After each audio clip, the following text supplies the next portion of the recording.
Welcome to Palay!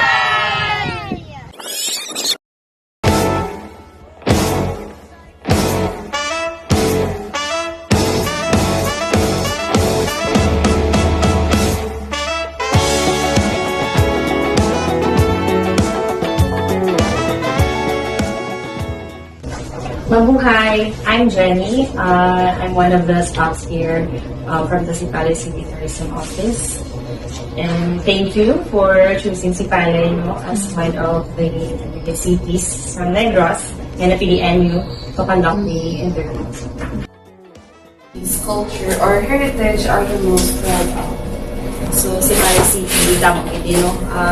So, one of the heritage is yung ina-preserve, tani ma-preserve kito, lawi, isang amon na ninahan.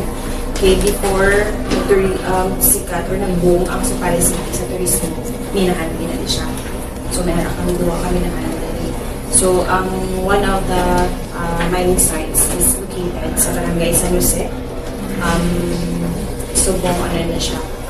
May siya area which is one of the destinations. Okay. So, lapit na siya sa Ruben. And then, we have the conservated area na nanimo. Nalagyan na siya nga doon pit na sa sauna. Pero subong, damo na siya na tubig. Nalagyan siya na destination para makarelax. What are those hidden locations that you could share? Okay, so last year ata, nag-assess kami one of the falls na ginagatuan namin is ang sa Huyok-Huyok. Dito na siya located sa Umas, which is parts Kanindangan. So, hindi pa na siya open for public.